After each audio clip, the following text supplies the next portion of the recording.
Hi hello welcome back to my YouTube channel Geetanjali ಕ್ರಿಯೇಷನ್ಸ್ಗೆ ಸ್ವಾಗತ ಸುಸ್ವಾಗತ. ಸೊ ಯಾರೆಲ್ಲ ಈ ವಿಡಿಯೋ ನೋಡ್ತಾ ಇದ್ದೀರಾ ಪ್ಲೀಸ್ ಸಬ್ಸ್ಕ್ರೈಬ್ ಮಾಡ್ಕೊಂಡು ವಿಡಿಯೋ ನೋಡಿ. ನಿಮ್ಮ ಫ್ರೆಂಡ್ಸ್ಗೆ ಫ್ಯಾಮಿಲೀಸ್ಗೆಲ್ಲ ಪ್ಲೀಸ್ ಶೇರ್ ಮಾಡಿ. ನಾನಿವಾಗ ಬಟ್ಟೆ ಮಾಡಿಸ್ಕೊಳ್ತಾ ಇದ್ದೆ. ಮಾರ್ನಿಂಗ್ ರೂಟೀನ್ ಮುಗಿಸ್ಕೊಂಡು ನನ್ನ ಮಗನ ಸ್ಕೂಲಿಗೆ ಕಳಿಸ್ಬಿಟ್ಟು ನಮ್ಮ ಮನೆಯವ್ರನ್ನೂ ಆಫೀಸ್ಗೆ ಹೋದ್ಮೇಲೆ ನಾನು ಸ್ವಲ್ಪ ಪೆಂಡಿಂಗ್ ಕೆಲಸ ಇತ್ತು, ಅದನ್ನು ಸ್ವಲ್ಪ ಮುಗಿಸ್ಕೊಳ್ಳೋಣ ಅಂತ ಕೆಲಸ ಸ್ಟಾರ್ಟ್ ಮಾಡ್ತಾ ಇದ್ದೀನಿ. ನೀವು ನೋಡ್ತಾ ಇರ್ಬೋದು. ಸೊ ಬೆಡ್ ಸ್ಪ್ರೆಡ್ಡು ಮತ್ತು ಬೆಡ್ಶೀಟ್ಸು ಎಲ್ಲ ವಾಷಿಂಗ್ ಹಾಕ್ಬಿಟ್ಟು ನಾನಿವಾಗ ಬಟ್ಟೆ ಮಾಡಿಸ್ಕೊಳ್ತಾ ಇದ್ದೆ. ಮತ್ತು ರಿಮೈನಿಂಗ್ ಏನು ಬಟ್ಟೆ ಇತ್ತು ಅದೆಲ್ಲ ಸ್ವಲ್ಪ ನೆನೆಸಿದ್ದೆ. ನಮ್ಮ ಮನೆಯವ್ರದ್ದು ಕಾಲರ್ದು ಶರ್ಟ್ ಎಲ್ಲ ಇರುತ್ತಲ್ವ, ಮನೆ ಮಗಂದು ಯೂನಿಫಾರ್ಮ್ಸ್ ಎಲ್ಲ ಇರುತ್ತೆ. ಸೊ ಹಾಗಾಗಿ ಅದನ್ನೆಲ್ಲ ನೆನೆಸ್ಬಿಟ್ಟು ಸ್ವಲ್ಪ ಇನ್ನೊಂದು ವಾಷಿಂಗ್ ಮಿಷಿನ್ಗೆ ಯಾವ್ದು ಬಟ್ಟೆ ಎಲ್ಲ ಇರುತ್ತೆ ಅದನ್ನೆಲ್ಲ ವಾಷಿಂಗ್ ಹಾಕ್ಬಿಟ್ಟು ಅದು ಆಗೋ ತನಕ ಬಟ್ಟೆ ಮುಗಿಸ್ಕೊಳ್ಳೋಣ ಅಂತ ಮಾಡಿಸ್ಕೊಳ್ತಾ ಇದ್ದೆ. ಸೊ ಮಾರ್ನಿಂಗ್ ರೂಟೀನ್ ಎಲ್ಲ ಮುಗಿಸ್ಕೊಂಡು ನನ್ನ ಮಗ ಮನೆಯವರೆಲ್ಲ ಆಫೀಸ್ಗೆಲ್ಲ ಹೋದ್ಮೇಲೆ ನಾನು ಕೆಲಸ ಸ್ಟಾರ್ಟ್ ಮಾಡ್ಕೊಂಡಿದ್ದೆ. ಇವಾಗ ಬಟ್ಟೆ ಎಲ್ಲ ಮಾಡಿಸ್ಕೊಳ್ತಾ ಕೂತ್ಕೊಂಡಿದ್ದೆ. ನಾನು ಟಿ ವಿ ಹಾಕ್ಕೊಂಡು ಸ್ವಲ್ಪ ಫಿಲಮ್ಸು ಅಥವಾ ಸಾಂಗ್ಸ್ ಎಲ್ಲ ಕೇಳಿಕೊಂಡು ನಾನು ಕೆಲಸ ಕಂಪ್ಲೀಟ್ ಮಾಡ್ಕೊಳ್ತೀನಿ. ಇದರಿಂದ ನನ್ನ ಕೆಲಸ ಬೇಗನೂ ಆಗುತ್ತೆ. ಹಾಗಾಗಿ ನಾನು ಸಾಂಗ್ಸ್ ಕೇಳಿಕೊಂಡು ಕೆಲಸ ಮುಗಿಸ್ಕೊಳ್ತೀನಿ. ನೀವು ನೋಡ್ತಾ ಇರ್ಬೋದು.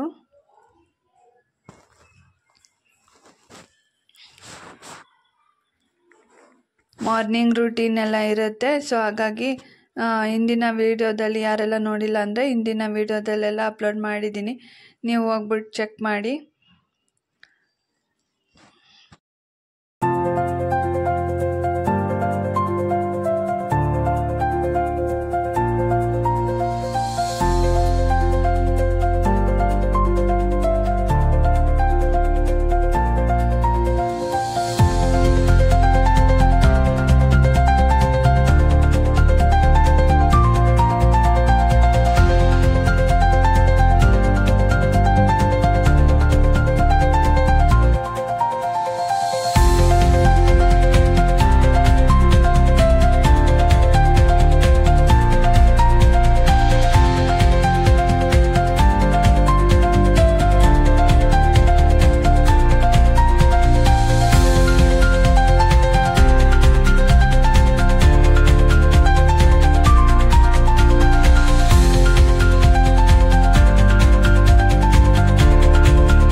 ನಾನಿವಾಗ ರೂಮಿಗೆ ಬಂದಿದ್ದೀನಿ. ನಾನು ಬಟ್ಟೆ ಎಲ್ಲ ಫೋಲ್ಡ್ ಮಾಡಿದ್ನಲ್ವ ಅದನ್ನೆಲ್ಲ ಎತ್ತಿಡೋಣ ಅಂತ ಬಂದಿದ್ದೆ. ನನ್ನ ವಾರ್ಡ್ರೋಬ್ಸ್ ಎಲ್ಲ ಸ್ವಲ್ಪ ಕ್ಲೀನ್ ಮಾಡ್ಕೊಳ್ಳೋಣ ಅಂತ ವಾರ್ಡ್ರೋಬ್ ಎಲ್ಲ ಕ್ಲೀನ್ ಮಾಡ್ಕೊಂಡು ಸ್ವಲ್ಪ ಕೊಲಿನಲ್ಲಿ ಡ್ರೈ ಬಟ್ಟೆ ಒರೆಸ್ಕೊಂಡು ನಂತರ ಕೊಲಿನಲ್ಲಿ ಸ್ವಲ್ಪ ಲೈಟಾಗಿ ಹಾಕ್ಕೊಂಡು ಕ್ಲೀನ್ ಒರೆಸ್ಕೊಳ್ತೀನಿ. ಸೊ ಈ ಥರ ಕ್ಲೀನ್ ಮಾಡಿ ಇಟ್ಕೊಳ್ಳೋದ್ರಿಂದ ವಾರ್ಡ್ರೋಬ್ ಎಲ್ಲ ತೆಗೆದ ತಕ್ಷಣ ನೀಟಾಗೂ ಕಾಣಿಸುತ್ತೆ, ಮೆಸ್ಸಿ ಏನಿರಲ್ಲ. ಸೊ ಅವಾಗವಾಗ ಕ್ಲೀನ್ ಮಾಡಿಕೊಂಡ್ರೆ ನೀಟಾಗೂ ಚೆನ್ನಾಗಿ ಕಾಣಿಸುತ್ತೆ ಓಪನ್ ಮಾಡಿದಾಗ. ಸೊ ಇವಾಗ ನಂದು ಎಲ್ಲೆಲ್ಲಿ ಬೇಕಲ್ಲಲ್ಲಿ ಡೈಲಿ ವೇರ್ಸು ಸ್ಯಾರೀಸು ಎಲ್ಲ ಸಪ್ರೇಟ್ ಎಲ್ಲ ಎತ್ತಿಕೊಳ್ತಾ ಇದ್ದೆ. ಅವಾಗವಾಗ ಜೋಡಿಸ್ಕೊಳ್ತಾ ಇರ್ತೀನಿ. ನಮ್ಗೆ ಬೇಕಂದಾಗ ಕೈಗೆ ಈಸಿಯಾಗೂ ಸಿಗುತ್ತಲ್ವ. ಸೊ ಹಾಗಾಗಿ ನಾನು ವಾರ್ಡ್ರೋಬ್ಸ್ ಎಲ್ಲ ಸಪ್ರೇಟಾಗಿ ಜೋಡಿಸ್ಕೊಳ್ತಾ ಇದ್ದೆ. ಸೊ ಅದಾದ ನಂತರ ಇವಾಗ ಟಿ ವಿ ಕ್ಯಾಬಿನೆಟ್ಗೆ ಬಂದಿದ್ದೆ. ಎಲ್ಲ ಅದು ಸ್ವಲ್ಪ ಎಲ್ಲ ಮೆಸ್ಸಿ ಕಾಣಿಸ್ತಾ ಇತ್ತಲ್ವ, ಅದು ಸ್ವಲ್ಪ ಕ್ಲೀನಾಗಿ ಮಾಡ್ಕೊಳ್ಳೋಣ ಅಂತ ಮಾಡ್ಕೊಳ್ತಾ ಇದ್ದೆ. ಯಾರಾದರೂ ಬಂದಾಗ ನೋಡೋದೇ ಟಿ ವಿ ಕ್ಯಾಬಿನೆಟ್ ಅಲ್ವಾ, ಕಣ್ಣಿಗೆ ಬೀಳೋದೇ ಟಿ ವಿ ಕ್ಯಾಬಿನೆಟ್. ಸೊ ಹಾಗಾಗಿ ಚೆನ್ನಾಗಿ ಕಾಣಿಸ್ಬೇಕಲ್ವ ನೋಡೋರ್ಗು. ಹಾಗಾಗಿ ನಾನು ಎಲ್ಲ ನೀಟಾಗಿ ಕ್ಲೀನ್ ಮಾಡ್ಕೊಳ್ಳೋಣ ಅಂತ ಮಾಡ್ಕೊಳ್ತಾ ಇದ್ದೆ. ಸ್ಟೆಪ್ಸ್ ಎಲ್ಲ ಕ್ಲೀನ್ ಮಾಡ್ಕೊಳ್ತೀನಿ. ನಾನು ಇದೆಲ್ಲ ಕೊಲಿನಲ್ಲೇ ಕ್ಲೀನ್ ಮಾಡ್ಕೊಳ್ಳೋದು. ಸ್ವಲ್ಪ ಡ್ರೈ ಬಟ್ಟೆಲ್ಲ ಒರೆಸ್ಬಿಟ್ಟು ಆಮೇಲೆ ಕೊಲಿನಲ್ಲಿ ಒರೆಸ್ಕೊಳ್ತೀನಿ. ಚೆನ್ನಾಗಿ ಕಾಣಿಸುತ್ತೆ. ಸ್ವಲ್ಪ ಜಾಸ್ತಿ ನಾನೇನು ಐಟಮ್ಸ್ ಎಲ್ಲ ಇಡಕ್ಕೆ ಹೋಗಲ್ಲ, ತುಂಬ ಮೆಸಿ ಕಾಣಿಸುತ್ತೆ. ಸೊ ಹಾಗಾಗಿ ಎಷ್ಟು ಬೇಕೋ ಅಷ್ಟೇ ನಾನು ಇಟ್ಕೊಳ್ಳೋದು ಟಿ ವಿ ಕ್ಯಾಬಿನೆಟಲ್ಲಿ. ಎಲ್ಲ ಐಟಮ್ಸ್ ಏನೇನಿತ್ತು ಅದೆಲ್ಲ ಸ್ವಲ್ಪ ತೇವಾಂಶ ಬಟ್ಟೆಯಲ್ಲಿ ಎಲ್ಲ ಒರೆಸಿ ಅದನ್ನೆಲ್ಲ ನೀಟಾಗಿ ಎತ್ತಿಟ್ಕೊಳ್ತಿದ್ದೆ.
ಎಲ್ಲ ಕ್ಲೀನಿಂಗ್ ಮಾಡ್ಕೊಳ್ತಾ ಇದ್ದೆ. ನಂತರ ನನ್ನ ಮಗ ಬಂದಿದ್ದ ಸ್ಕೂಲ್ ಮುಗಿಸ್ಕೊಂಡು. ಅವನಿಗೆ ಫ್ರೆಶ್ ಅಪ್ ಆದಮೇಲೆ ಎಲ್ಲ ಏನೇನು ಒರೆಸ್ಕೊಂಡಿದ್ದೆ ಅಲ್ಲ ತೇವಾಂಶದಲ್ಲಿ ಅದನ್ನೆಲ್ಲ ಎತ್ತಿಟ್ಕೊಂಡಿದ್ದೆ. ತೆಕ್ಕೊಡ್ತಾ ಇದ್ದ, ಹೆಲ್ಪ್ ಮಾಡ್ತಾನೆ. ಇವಾಗ ನಾನು ಟೆರೇಸಿಗೆ ಬಂದಿದ್ದೀನಿ. ಟೆರೇಸಲ್ಲಿ ಸ್ವಲ್ಪ ಧೂಳೆಲ್ಲ ಆಗಿತ್ತು. ಹಾಗಾಗಿ ನಾನು ಟೆರೇಸಲ್ಲಿ ನೀರು ಹಾಕಿ ಮತ್ತೆಲ್ಲ ಜಾಲಿಸ್ತಾ ಇದ್ದೆ. ಬಟ್ಟೆ ಏನಿತ್ತು ಎಲ್ಲ ನೆನೆಸಿದ್ನಲ್ವ, ಅದೆಲ್ಲ ನೆನೆಯಲಿ ಸ್ವಲ್ಪ ಹೊತ್ತು ಅಂದ್ಬಿಟ್ಟು ಅದನ್ನೆಲ್ಲ ನೆನೆ ಹಾಕಿ ಬೆಡ್ ಸ್ಪ್ರೆಡ್ ಎಲ್ಲ ಹಾಕಿ ನೆನೆಸಿದ್ದೆ. ಇವಾಗ ನಾನು ಟೆರೇಸ್ ಎಲ್ಲ ಕ್ಲೀನ್ ಮಾಡ್ಕೊಳ್ತಾ ಇದ್ದೆ.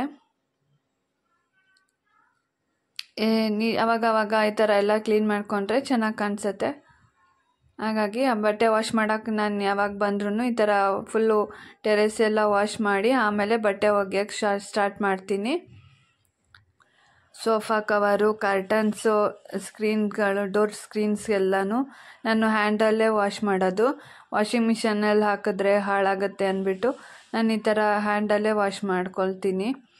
ಆವಾಗ ಯಾವುದೆಲ್ಲ ಮಿಷಿನ್ಗೆ ಹಾಕಬೇಕು ಆ ಬಟ್ಟೆ ಮಾತ್ರ ಮಿಷಿನ್ಗೆ ಹಾಕ್ತೀನಿ, ಮಿಕ್ಕದನ್ನೆಲ್ಲ ಹ್ಯಾಂಡಲ್ಸಲ್ಲೇ ಹಾಕ್ಕೊಳ್ಳೋದು. ನಮ್ಮ ಮನೆಯವ್ರದ್ದು ಶರ್ಟು, ಕಾಲರ್ಸು, ಮಗಂದು ಯೂನಿಫಾರ್ಮ್ದೆಲ್ಲ ಈ ಥರ ಎಲ್ಲ ಹ್ಯಾಂಡಲ್ಲೇ ಮಾಡೋದು. ನಾನು ಮಿಷಿನ್ಗೇನು ಹಾಕಲಿಕ್ಕೆ ಹೋಗಲ್ಲ. ಈ ಥರ ಎಲ್ಲ ನಾನು ವಾಶ್ ಮಾಡ್ಕೊಳ್ತೀನಿ ಬಟ್ಟೆನ.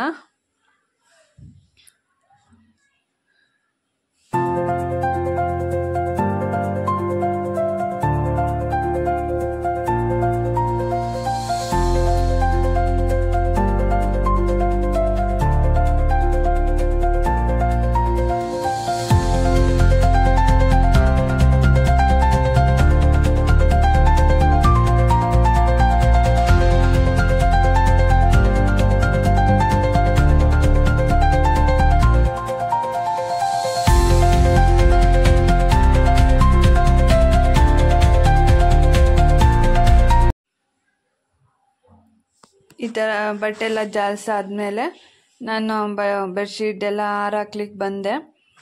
ಬೆಡ್ಶೀಟು, ಕರ್ಟನ್ಸ್ ಎಲ್ಲ ಹ್ಯಾಂಡಲ್ಸ್ ಎಲ್ಲ ಮಾಡಿದ್ನಲ್ವ, ಯಾವ್ದು ಬೇಕು ಅದನ್ನೆಲ್ಲ ಆವಾಗ ಎಲ್ಲ ಮುಗ್ದಿತ್ತು. ಇವಾಗ ಹಾರಾಕ್ತಾ ಇದ್ದೆ, ನೋಡ್ತಾ ಇರ್ಬೋದು. ಮತ್ತು ಡೈಲಿ ವೇರ್ ಬಟ್ಟೆ ಎಲ್ಲ ಇರುತ್ತಲ್ವ, ಅದೊಂದು ಸ್ವಲ್ಪ ಇತ್ತು, ನೆನೆಸಿ ಮಿಷಿನ್ಗೆ ಹಾಕಿದ್ದೆ. ಅದನ್ನೆಲ್ಲ ಮಿಷಿನ್ಗೆ ಹಾಕಿಬಿಟ್ಟು ಈ ಥರ ಹಾರಾಕಿದ್ದೀನಿ ಎಲ್ಲನೂ. ನೆಕ್ಸ್ಟು ಸ್ವಲ್ಪ ಜಿನ್ಸಿ ಸಾಮಾನು ತಂದಿದ್ವಿ, ಅದನ್ನು ಸ್ವಲ್ಪ ಕ್ಲಿಪ್ಪಿಂಗ್ಸ್ ತೆಕ್ಕೊಳ್ಳೋಕ್ಕಾಗಲಿಲ್ಲ. ನೆಕ್ಸ್ಟ್ ಯಾವಾಗ ಕಮ್ಮಿಂಗ್ ಬ್ಲಾಗ್ಸಲ್ಲಿ ಯಾವಾಗಾದರೂ ಅಪ್ಲೋಡ್ ಮಾಡ್ತೀನಿ. ಬ್ಯುಸಿ ಇರೋದ್ರಿಂದ ಅದನ್ನು ಕ್ಲಿಪ್ಪಿಂಗ್ಸ್ ತೆಕ್ಕೊಳ್ಳೋಕ್ಕಾಗಲಿಲ್ಲ. ಇವಾಗ ನಮ್ಮ ಮನೆಯವರು ರಾಗಿ ಬಿಸಿಸ್ಕೊಂಬಂದಿದ್ರು, ಅದು ಸ್ವಲ್ಪ ಜರಡಿ ಆಡ್ಕೊಂಡಿದ್ದೆ. ಸೊ ಈ ವಿಡಿಯೋನ ಇಲ್ಲಿಗೆ ಎಂಡ್ ಮಾಡ್ತಾ ಇದ್ದೀನಿ. ಪ್ಲೀಸ್ ಯಾರೆಲ್ಲ ಸಬ್ಸ್ಕ್ರೈಬ್ ಮಾಡಿಲ್ಲ, ಸಬ್ಸ್ಕ್ರೈಬ್ ಮಾಡ್ಕೊಂಡು ವಿಡಿಯೋ ನೋಡಿ. ಈ ವಿಡಿಯೋ ಇಲ್ಲಿಗೆ ಎಂಡ್ ಮಾಡ್ತಾ ಇದ್ದೀನಿ. ಮುಂದಿನ ವ್ಲಾಗಲ್ಲಿ ಮತ್ತೆ ಭೇಟಿಯಾಗೋಣ. ಅಲ್ಲಿವರೆಗೂ ಧನ್ಯವಾದಗಳು. Thank you for watching guys. Please support ಮಾಡಿ ನನ್ನ ಚಾನಲ್ಗೆ, ಗೀತಾಂಜಲಿ ಕ್ರಿಯೇಷನ್ಸ್ ಚಾನಲ್ಗೆ ಸಪೋರ್ಟ್ ಮಾಡಿ. ಸಬ್ಸ್ಕ್ರೈಬ್ ಮಾಡ್ಕೊಂಡು ವಿಡಿಯೋ ನೋಡಿ. ಪ್ಲೀಸ್ ಸಬ್ಸ್ಕ್ರೈಬ್ ಮಾಡಿ. Thanks for watching.